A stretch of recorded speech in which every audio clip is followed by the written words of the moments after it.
that Mary returned from the hill country of Judea 3 months pregnant, out of wedlock. At yan ay lagi nilang ipinaparatang sa Panginoon, hindi na yan nalimot. And this is one cause of great rejection even today, when we reject how people were conceived. Mark 6:3, isn't he the carpenter, the son of Mary? Instead of being called the son of Joseph, people were saying the son of Mary. Now, this is loaded with meaning.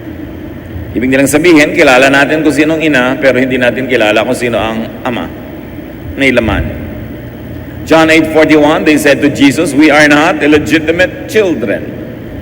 Well, the context of how these sentences were said could have meant another way, but it could be read both ways. It could be a swipe at their question about Jesus' legitimate birth or non-legitimate birth. Na ang parang clue nito sinasabi, kami kilala namin kung sino ama namin, ikaw, kilala mo ba? Hanggang ngayon, maraming mga tao nare-reject dahil sa kung sino ang magulang nila, kung kailan sila ipinaglihi, and all of that. Can't we just treat people as individuals instead of treating them as children of their parents, labeling them as members of so-and-so family? People rejected Jesus because of his roots and even ethnicity. John 1:46, when told about Jesus, Nathanael asked, can anything good come from Nazareth? Knowing that Jesus is a Nazarene. Ginajudge siya, nire-reject kung saang bayan siya lumaki at kung taga ron siya. Can't we treat people as individuals instead of blocking them with certain groups? Ito Nazarene, ito Southerner, ito Northerner, etc. People rejected Jesus because of his ministry, because of his vocation. Mark 3:21-22, when Jesus' family heard what he was doing, they thought he was crazy and went to get him under control. Some teachers of the law of Moses came from Jerusalem and said, this man is under the power of Beelzebul, the ruler of demons. He is even forcing out demons with the help of Beelzebul. So sariling pamilya ni Jesus, hindi naniwala sa kanyang ministry at pinagkamalan siyang baliw. In fact, they came to collect him and put him under control. His family accused him of being crazy. The religious leaders accused him of being demonic. We reject people today for the same reasons. Can't we just disagree with an act without demonizing the actor? Kailangan ba na pag mayroong isang ginagawa ang tao hindi natin gusto, yung buong pagkatao niya husgahan at itatwa? Different, unconventional ideas and teachings were also the reasons why Jesus was rejected. Kakaiba mag-isip, kakaiba ang takbo at direksyon ng kanyang iniisip, therefore ni-reject. Luke 4:28-29. When the people in the meeting heard Jesus say this, they became so angry that they got up and threw him out of town. They dragged him to the edge of the cliff on which the town was built because they wanted to throw him down from there. So you don't want the idea, so you kill the thinker. You don't like the message, you kill the messenger. Can't we just refuse the idea without rejecting the whole person? There's a lot of rejection that happened in Jesus' life. And why are we essaying this now? Because these same rejections happen. Pwede natin sabihin, hindi ko gagawin yan kay Jesus, pero maaaring ginagawa natin sa sarili nating anak, magulang, asawa, kapatid, kaibigan, kapitbahay. People rejected Jesus because of his brilliance, because of his celebrity and popularity. Matthew 27:18, Pilate knew that the leaders had brought Jesus to him because they were jealous. Must we really extinguish the brighter flame? But you say, Jesus was born that way. All of those reasons why he was rejected were actually natural to him. He was born that way. And we reject people based on the same reasons. Therefore, many of us are unhappy. When we reject people, especially people who are close to us, there's a part of us that dies, that also gets rejected. Pag ang sariling anak ay tinatatwa ang magulang, pag ang magulang, nire-reject ang anak. Pag ang asawa, nire-reject yung kapartner niya, may bahagi ng puso mo na hindi lang nasusugatan, kundi namamatay. At hindi lang yon, sa kanilang puso rin, may nasusugatan, may namamatay. Kaya maraming kalungkutan ang tao.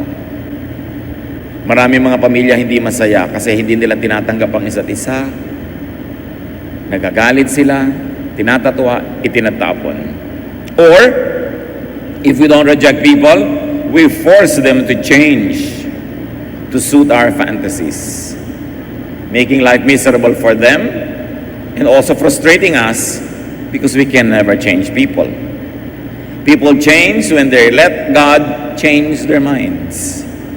And as soon as they change their minds, they change their thoughts, their actions change, their words change, their habits change, they change. But it must be the person herself, with God's help, if the person is convinced in her or in his mind that change is indeed in order. It is so much easier to accept others than to make them change to suit your needs and wants. Because you're not the only one who wants them to change. Everybody else wants this same person to change the way they want. How can we be happier? Paano masasaya ang mga pamilya, mga magkakaibigan? Several solutions. The solutions are to stop attempts at wholesale changing of people. Mabibigo lang naman tayo yung pinipilit nating baguhin ang tao. Mapapagod ka kasasabi, magagalit ka, magagalit din siya, magkakalayo lang kayo. It's a solution that doesn't really work. Or to start accepting people's nature, which is what Jesus modeled. Jesus accepted people. How soon before people like us will understand that Jesus began by accepting people? He began his ministrations to people by accepting them as they were, where they were. Hindi niya require ang mga tao na magbago bago niya tanggapin. Tinatanggap niya muna, tapos dahil sa kanyang pag-ibig, dahil naliliwanagan, nagbabago. Kusang nagbabago sa tulong ng Diyos. The Lord wants us to understand that people are people and they are that way because they were created that way. Yes, indeed, some people are that way because of nurture, but it's really mostly because of their nature. Nurture, you probably can change up to a point by counter-nurture, but nature, how can you change that? Jesus says in Matthew 19:12, "For some are eunuchs because they were born that way. Others were made that way by men. And others have renounced marriage because of the kingdom of heaven. The one who can accept this should accept this." Sino ba yung mga eunuch? These were men who did not marry because some nga, sabi nga ni Jesus, because some of them were born that way. They cannot and they are not designed to get married.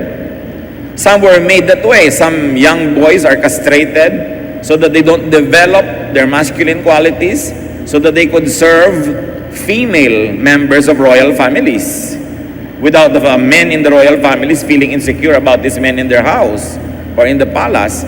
So some men are castrated to become eunuchs, pero sabi ni Lord, there are who are born eunuchs. There are those who were made eunuchs, and there are those who choose not to marry because of their vocation, because of their service to God. Kasi sabi niya, those who can accept, they should accept it.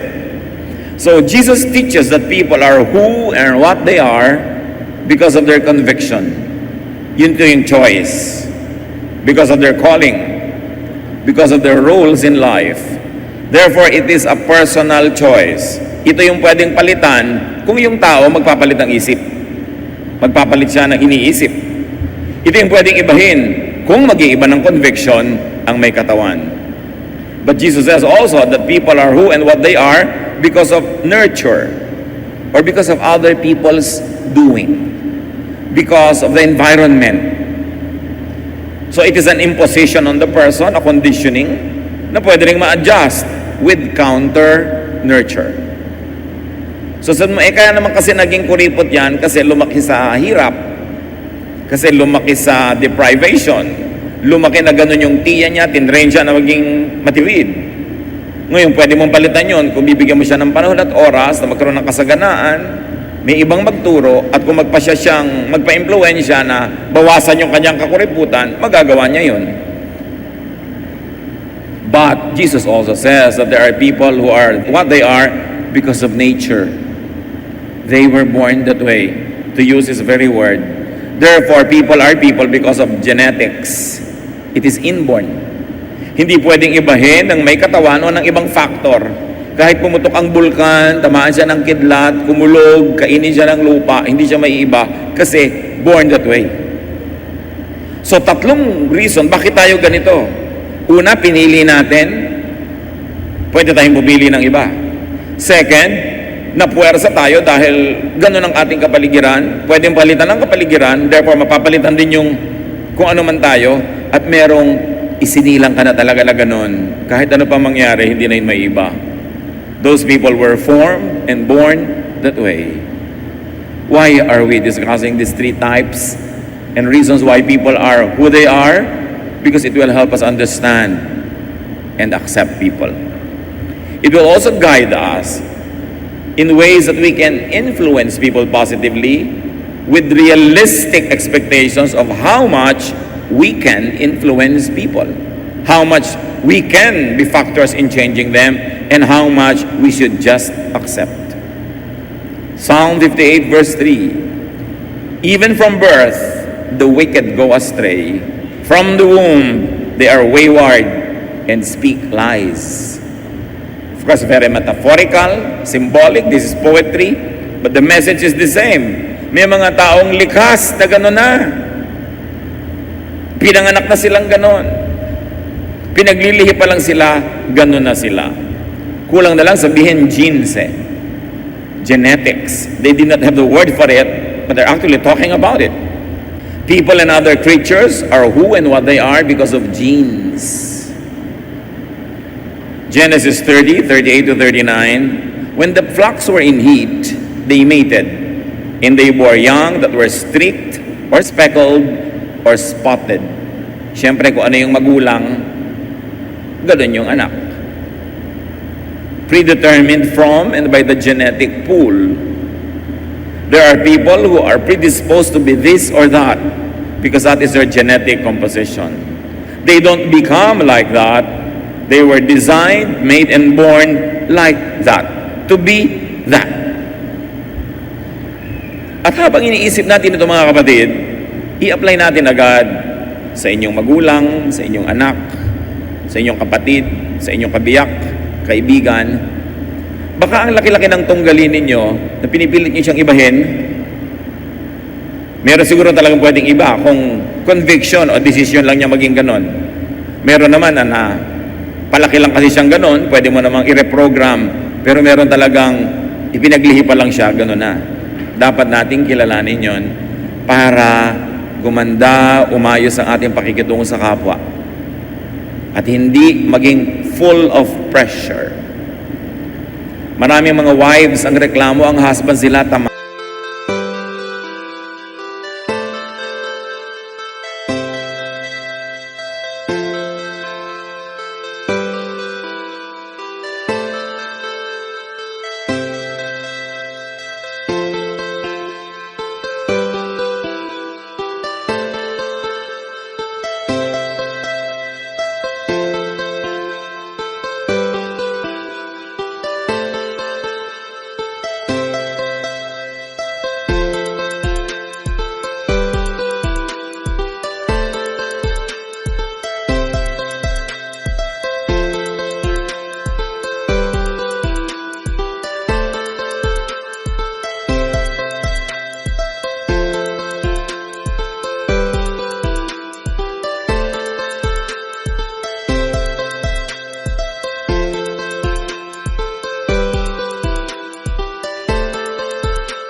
Ewan ko kung may nakita na kayong tamad na sumipag, Pero most of the people that I know of and have heard about, kinakamatayan na nilang tamad.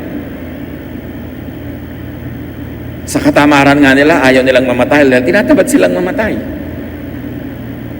Ngayon, kung nagre-reklamo ka, ang asawa ko po tamad, araw-araw reklamo mo, buwan-buwan, taon-taon, hindi ka nasasaya. Mas madali na sigurong tanggapin mo na lang talaga, no return, no exchange, tamad ang napangasawa mo. Hindi lang naman husband, kumisan wife. Ayaw nang bumangon. Hindi naman tasa pero lagi nakatihaya.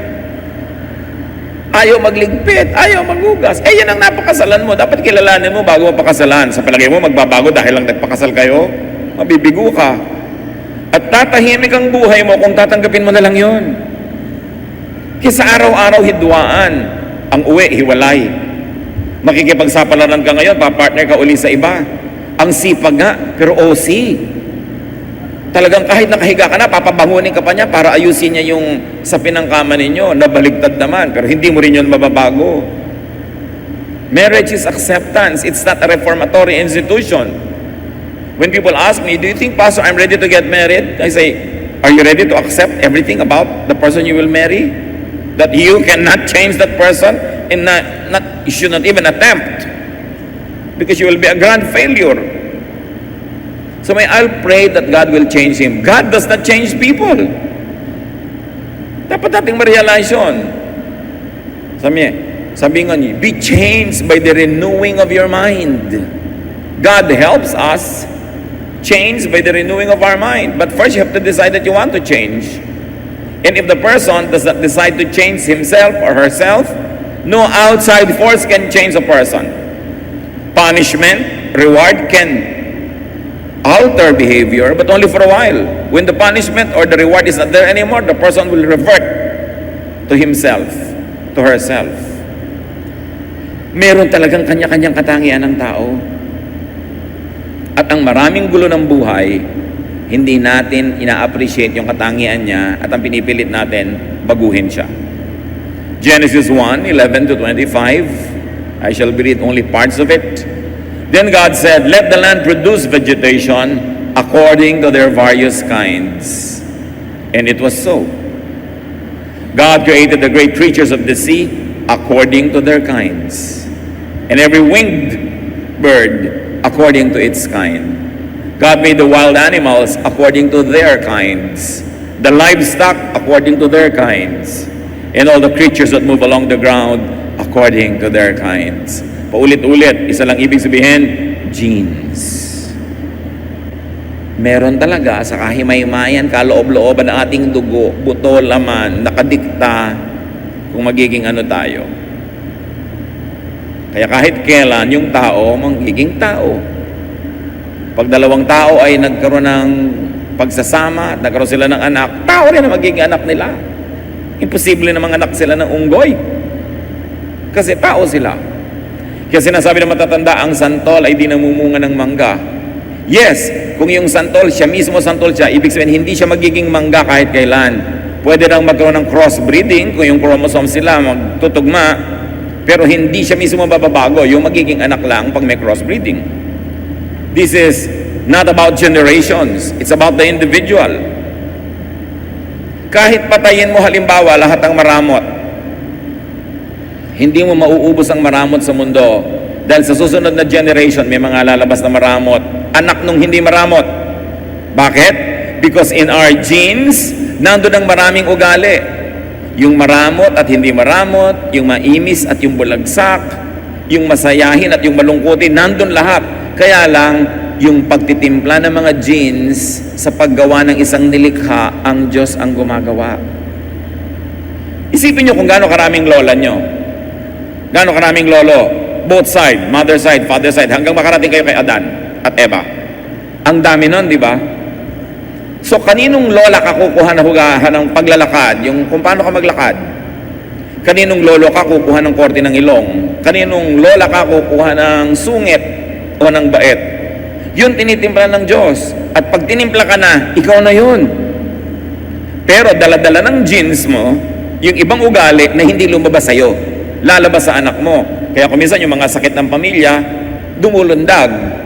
Hindi lumalabas sa generation na ito, pero sa mga anak, maglalabasan. Because there are recessive and dominant genes. Some genes dominate and become very pronounced in one person, while the recessive genes are lying, sleeping in that person, ready to come alive in another generation. Kung sinong makasama naman niyang kapartner nitong tao na ito na meron ding mga sarili-sariling ninuno. In other words, ang daming posibilidad ng tao, kaya uubusin mo lahat yung ganitong uri ng tao para maubos, hindi ka magtatagumpay. Next generation, maglalabasan yung mga traits na yun uli. So, anong ibig sabihin ng lahat ng yan? All creatures and their genes are created and designed, constituted, and reconstituted by God. Kaya pagka ang isang babae at isang lalaki ay nagkaroon ng anak, malay nila kung ano magiging ugali nun. Kaya magkakapatid, iba-iba ugali. Iba-iba talento. Kasi ang daming lolo at lola na pwedeng pagkuhanan. Hindi kayo kumukuha lang sa isang set na magiging magkakamukha kayo. Kaya dapat kilalanin natin yon. Psalm 139:13. For you created my inmost being. You knit me together in my mother's womb. Alam nila yun nung araw. Isipin nyo yan. Iba lang ang terminology. And this uniqueness of an individual is applying to all, to everyone. Lahat kakaiba. Walang magkamukhang magkamukha kahit kambal. John 1:1-4, in the beginning was the one who is called the Word. And with His Word, God created all things. Nothing was made without the Word. Everything that was created received its life from Him. And His life gave light to everyone. Malinaw na malinaw. Walang nilikha na hindi nilikha na kasama si Jesus sa paglikha. Walang nilikha na tumanggap ng anumang buhay na hindi galing sa Diyos. All people, even those you don't like, are created by God. Satan does not create. Satan only steals, kills, and destroys. God na nag-create. So, ibig niyo po sabihin, kahit yung tatay ko, kahit yung tiya ko, kahit yung kapitbahay namin, lahat Diyos ang lumikha. Diyos lang ang pwedeng lumikha. Bakit gano'n ang ugali? Ikaw, ba't ganyan ka? Meron tayo talaga mga kapintasan, depende sa tumitingin. Meron tayong mga katangian, depende kung anong hahanapin at tititigan mo sa isang tao. Creatures, no matter how others find fault in them, are all wonderful. How will you be happy? When you focus, when you find that wonder. When you choose not to focus on what you don't like, but to try to look for something that will make you happy, especially in people who are permanently connected to you. You will always find something to be complaining about. But it depends on where you would like to look at. Look for what will make you happy. No one is perfect, so no one could be perfectly wrong. No one could be perfectly offensive and disagreeable. So you find areas of commonalities where you can find happiness. Lalo sa pamilya mo. Sa mga tao, hindi mo pwedeng iwagwag at itapon. Psalm 139:14, I praise you because of the wonderful way you created me. Everything you do is marvelous. Of this, I have no doubt. This is a person at peace with himself. Sinasabi niya, I am marvelous. You created me marvelously. This is not conceit. Hindi yabang, kaliwanagan, enlightenment, realization. Have you realized that you are wonderful? Of course, many people over-realize that, no? Pero first is to be at peace with yourself, to realize that God made you, God created you, no matter what people say against you. Sometimes we are conditioned to think lowly and to think negatively of ourselves because of what people say or expect. But a person who says, I thank you, God, because you made me wonderfully, you are at peace with yourself. And that can be the beginning of being at peace with others too. Because once you have accepted yourself and appreciated how you were created by God, you will be ready to appreciate others. Many of us are unable to appreciate others because we have not appreciated ourselves yet. You cannot give what you do not have. Kaya sabi ni Lord, love others as you love yourself. Hindi sinabing love others only. The presumption is you will love yourself. That is good. But don't stop at that. Love others also the way you love yourself. So appreciate yourself. Appreciate God who made you. Stop complaining about what you do not have and start being thankful for what you have. You cannot have everything. Although all the genes and all the potentials are in you, only one of those genes would be dominant in your life.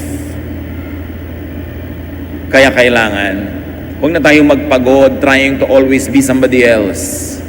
Desiring this man's art or that man's scope with what I most enjoy, contented least. Sabi ni Shakespeare. Hinahanap mo sa iyo yung wala. Hindi mo tuloy napapansin yung nandyan. Hinahanap mo sa kapwa mo yung wala. Hindi mo tuloy napapansin kung ano ang mayroon. And this is where happiness lies. In finding people to be wonderful. Di ba yung mga tao nagpapaligaya sa inyo, yung nakikita nyo wonderful siya. Pero sabi ng Bible, everybody is wonderful. Kailangan lang mahanap mo yun kung ano yung wonder sa Kanya. Creatures are not to complain about how they or others are made.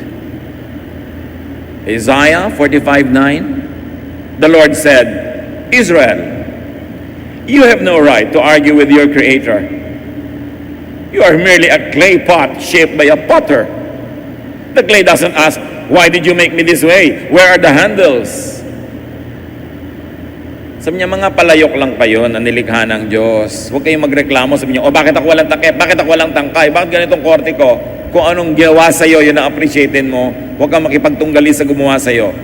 Dahil buo ka na, at pag pinilit mo ibahin ang korte mo, ano mangyayari? Mababasag ka.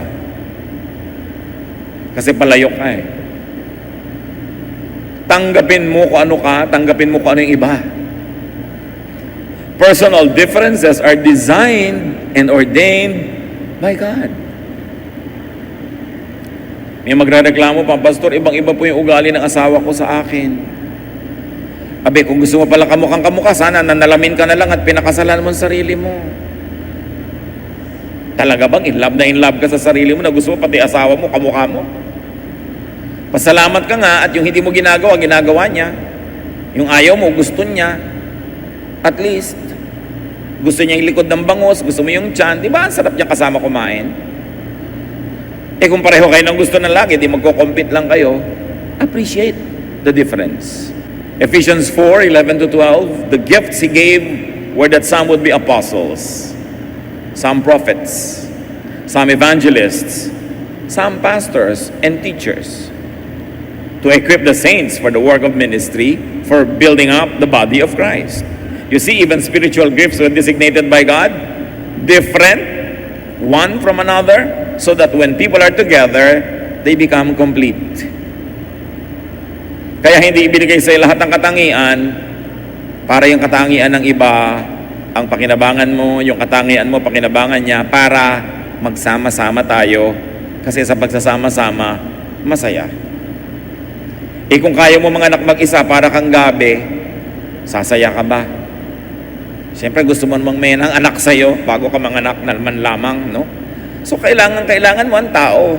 At dahil kailangan natin ang isa't isa, at dahil tayo magkakaiba, anong kailangan mangyari para tayo manatili magkakasama? Hindi ba to accept the differences? So that there would be unity and harmony. But it doesn't mean uniformity. Hindi ko may unity, may harmony, ibig sabihin uniform. Oppressive ang uniform. Very. Mabuti na lang yung merong harmony, pero hindi kailangan lagi magkakamuka kasi nakaka-oppress yun. Luwagan ng buhay. 1 Corinthians 12:11, All these are activated by one and the same Spirit, which allots to each one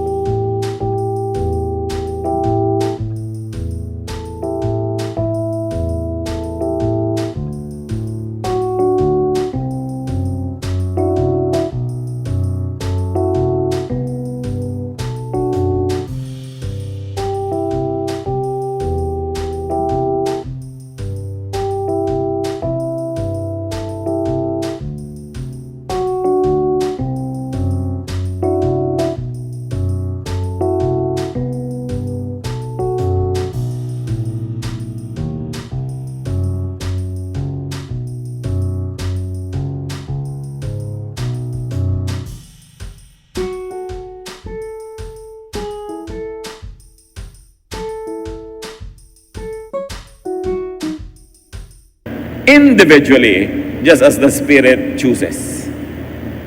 So yung gifts iba-iba rin. Wala dapat mayabang, ako yung preacher, ako yung teacher, ako yung kung ano-ano, ako yung singer. No, iba-iba ng gifts. Merong nasa stage, may nasa likod, may nasa harap, may nasa gilid. Kanya-kanya ng papel. Pag pinagsama-sama mo, buo yung body. Because God likes variety. God is not a God of sameness. Walang magkakamuka, walang fingerprints na magkakamuka. Kahit 7 billion people on earth, walang magkakamukang fingerprints. Especially when you look at the eye now, which is the new object of identification, mas differentiated doon ang mga tao sa mata. Kaya sa mga modern airports ngayon, yung mata mo na ang tinitingnan. Dahil nalalaman, ikaw talaga yan. Kaisa-isang ikaw lang ang may ganong mata. People are to accept, appreciate, and benefit from and love each other's differences. It's the only way to be happy. Romans 15:7, honor God by accepting each other as Christ has accepted you. And how has Christ accepted us? Unconditionally. Nawawala yung tension when you accept. When you reject, may tension. Therefore, there is happiness. Accept your child, even though you had other ideas what your child should have been. God created your child. Accept your parent. Hindi naman napipili yan. Accept your brother and sister. Accept your spouse, very especially. Kasama na ang mother-in-law. Unique din siya. Meron din siyang wonder. No? Accept your friend. Accept your neighbor. Kailan kaya tayo tatablan nung turo na to ni Jesus? Do not reject people because of their nature. You will only find yourself fighting a losing battle. Do not reject people because of their nurture. If you want, you may offer a counter nurture, but it depends on the person, if the person would react to and accept it. Do not reject people because of their minds. And do not label them crazy or demonic just because they think another way. Tama na yan. Boring na yung pagpipilit natin na yung ibang tao maging korte according to our mold. Stop judging, rating, and labeling people. Stop rejecting people for who they naturally are. Kaya you reject people because of the color of their skin, because of the texture of their hair, because of their height, because of their accent. Ang mangyayari, sobrang stressful. And stop rejecting yourself for who you naturally are. Aside from doable cosmetics, to exaggerate in trying to change yourself means you are not accepting yourself. Diba, if you were given by the Lord ng ganitong size lang ng breast, edi yun. Bakit naman kailangan palakihin mo hanggang magkasub-sub-sub-sub ka habang naglalakad ka? Kaya tuloy napapahamak sa takot-takot ng mga procedure because of self-rejection. Accept yourself. Yung iba sa sobrang pagtutuwid ng mga kulot nilang buhok, nakakalbo pa. Dahil mga mali-maling chemical lang nalalagay sa buhok. Di ba? Yung naglalagay ng mga cheekbone. Minsan pagtakbo, bumababa dito. Kahihila ng mukha, yung pusod, nasa pisngi na. Akala mo dimple. It might look funny, but people are oppressed. People get oppressed. And especially if they have the money to afford the oppression, they keep changing themselves. When will you be at peace with yourself? Up to a point, we can enhance here and there, but don't endanger your health. Napakahalaga yung self-acceptance because Jesus accepts you. And Jesus, God, our Father in heaven, created you. Also, stop trying to change people to suit your wants. Yung batang kaliwete, kaliwete yun. Huwag mo siya i-condemn. Walang masama doon. Mas maging friendly ka sa kanya, igawa mo siya ng kotse na yung cambio nasa kaliwa. Sobra tayo mag-oppress ng minorities, no? Dapat nating tanggapin, ito yun. Hindi siya magaling sa math, huwag mong pilitin na maging engineer. Gusto niya ng arts, hayaan mo siya. Created that way. Para hindi maubusan ng artist, hindi maubusan ng engineer, hindi maubusan ng chemists, hindi maubusan ng mga doktor, hindi maubusan ng mga janitor, huwag maubusan ng mga tagalinis, ng mga tagaganito. Kaya iba-iba ang ating mga kakayanan. Stop trying to change your spouse or child or parent to suit your fantasies.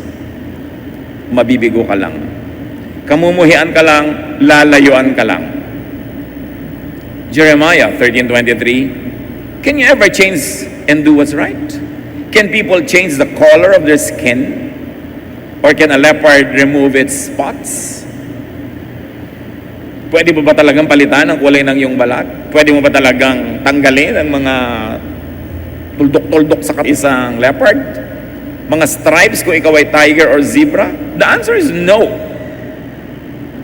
You are made that way. So start or continue understanding, accepting, appreciating individual persons. Not class of persons, but individuals. Start appreciating genes, nature, manufacture, design, function, and uniqueness. 1 Corinthians 12:30, not everyone can heal the sick. Not everyone can speak different kinds of languages. Not everyone can tell what these languages mean.